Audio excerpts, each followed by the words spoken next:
Fontaine drives through the neighborhood with a young boy sitting in the passenger seat. The streets are worn down, with people watching as he passes. Ahead, another dealer is moving through the area. Fontaine suddenly accelerates and swerves into him with the car, knocking him hard to the ground.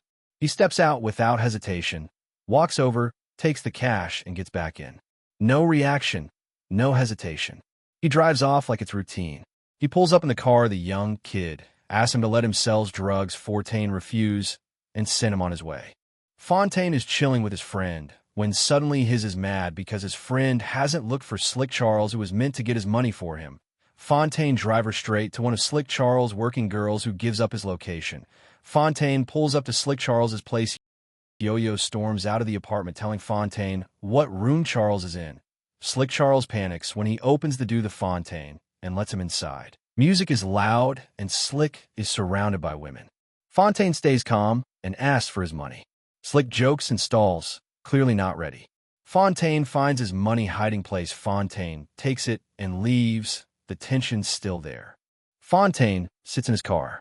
Another vehicle pulls up and blocks him in blasting loud music. Fontaine beeps the horn and gets his gun. As the other car refuses to move, he jumps out his car and gets shot before jumping back in his car. He reacts quickly and manages to get the car into motion. He attempts to ram his way out, but loses control. Fontaine then dies. The next morning, Fontaine wakes up in his bed. Everything is quiet. He works out, buys alcohol, scratches a scratch card, and pulls a man some bear. He looks down the road and sees a man who looks like him be kidnapped. Fontaine arrives back at Slick's place to collect money again. As soon as Slick sees him, his entire expression changes. He freezes for a moment, staring at Fontaine like he's seen a ghost. Slick starts reacting nervously, trying to explain what he saw the night before. He insists Fontaine was shot and killed. Fontaine stays calm and doesn't believe him at first, brushing it off while Slick keeps pushing the story. The pair pull up to Yo-Yo and scare of one of her clients, telling her to get in the car. She looks at Fontaine carefully, then confirms she also heard about what happened. The room shifts from chaotic to tense as both of them insist something isn't right. Fontaine begins to listen more closely, even though he still doesn't fully accept it. They start tracking where the body might have been taken. This leads them to a nearby house that feels out of place, and Fontaine recognizes the car. Inside, everything looks normal at first, but as they move through the rooms, something feels off. They find a room that looks like a break room, and Yo-Yo notices the coffee is still hot. While searching, they discover a hidden elevator. It's concealed inside the house, blending into the surroundings. Fontaine, curious, goes straight into the elevator, and Yo-Yo follows, but Slick Charles hesitates, thinking of all the possibilities of what could be down there. Finally, he goes into the elevator. As the elevator moves downward, the environment shifts from normal housing into something much more. The elevator opens into a hidden laboratory. The space is filled with equipment, bright lighting, and controlled rooms. Fontaine stops a scientist from escaping and questions him.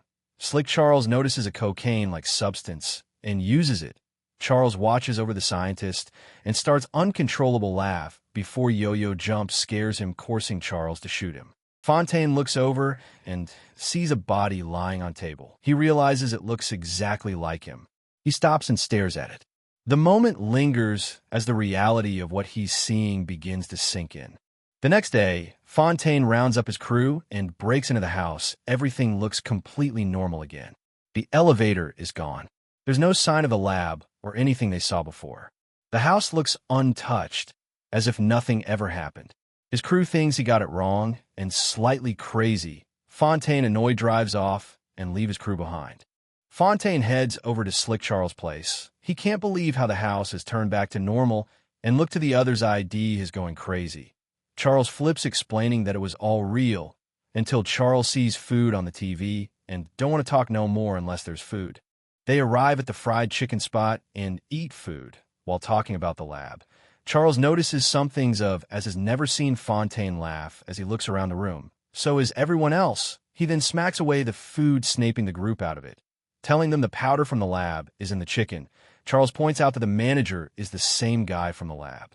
Yo-Yo takes it upon herself to flirt with manager, gaining access to the office She's seducing him and sends him to get her some food while she searches the place. To have no luck, when he comes back, she carries on with the seduction. Yo-Yo glances at the camera to see they're spying at the whole city. Yo-Yo returns to Fontaine and Slick. She explains what she saw inside. The three of them stand outside the restaurant, looking back at it while processing everything. A van pulls up to the fried chick place, and Fontaine decides to follow it. The van pulls up outside a salon, and they agree to break in and see what ingredients they have contaminated. Fontaine and Yo-Yo decide to go into the salon to look around when Isaac walks in and is surprised to see Fontaine still walking around. While Yo-Yo is trying to stop the confrontation, Isaac flashes his gun and threatened him. Charles and searches around, but the owner comes back drives of, with Charles still in the back. They chase after Charles, but can't find him They finally pull up at a church and see Charles in the back. Yo-Yo picks the lock and lets out Charles. He shows that he has found a key card. They head to a nearby church. The building looks normal from the outside. Inside, it's quiet. Fontaine walks down the aisle, while Slick and Yo-Yo follow behind him. At the altar, Fontaine notices something unusual. He tells Charles to throw him the key card and pushes it in the lock. A hidden section opens, revealing another entrance. They step inside and begin moving downward again. As they descend, the environment shifts from normal surroundings into something controlled and artificial. They enter a much larger underground facility. Fontaine sees three scientists and decides to follow them and takes their suits. The space is wide and organized, filled with equipment, rooms, and controlled areas. They move through it slowly, taking in how large the operation is. They pass through different sections of the facility where people are being worked on and monitored. Everything is structured and controlled, with no one reacting naturally. They move deeper inside and come across rows of bodies. Multiple copies of Fontaine. Other people too, all identical, all arranged in an organized system. They move into a club area inside the facility. Music is loud, and people are packed together. At first, everything seems normal. The DJ begins speaking into the mic. Charles starts getting hypnotized, and the people in the crowd suddenly start reacting differently. Their behavior shifts, and they begin turning toward Fontaine and the others. They run up to a car and rob, only to get so far down the road before the car breaks down. The crowd closes in around them. People move aggressively, blocking their path and surrounding them completely. And the crowd immediately stops moving. The entire room goes still. A man named Nixon steps forward. He speaks calmly, and the crowd immediately stops moving. The entire room goes still. Nixon continues speaking. The people around them react instantly to his voice, showing they are being controlled. It turns out Fontaine is also a sleeper agent, and Nixon takes control of him, forcing him to pull a gun on Yo-Yo. Nixon warns them to forget everything they have seen and go back to their lives, or they will be killed. The next day, Yo-Yo goes straight round Fontaine, trying to get him to go with him back to end the facilities, but Fontaine has accepted defeat and what was made to be a drug dealer and send Yo-Yo on her way. Later, Fontaine checked on his mom, realizing that he always gets the same response from her. He busts through the door to realize she has been a recording this whole time.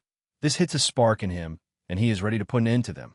Yo-Yo has gone into the field alone. A black car pulls up and pull her in the car. On the other hand, Fontaine and Slick stand together. They talk through what just happened and decide that they're going to take them down. But Slick Charles this time wants to be smart and comes up with a plan. First, they go to the witness and ask her about Yo-Yo disappearance. Then Fontaine makes peace with Isaac and send messages in ways to avoid Nixon's detection.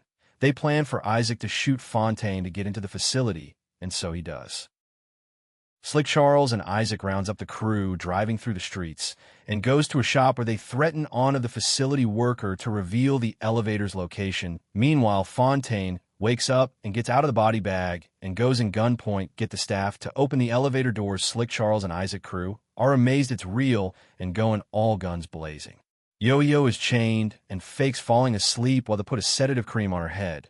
Suddenly she breaks out and starts fighting. Fontaine meets up with the head bodyguard. The both fight well, but Fontaine is bested, shot, and taken away.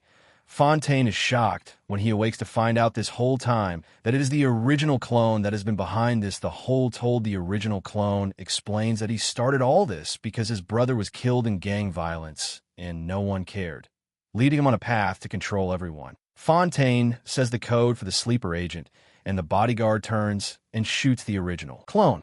Everyone is on the surface and are celebrating the end to the drama.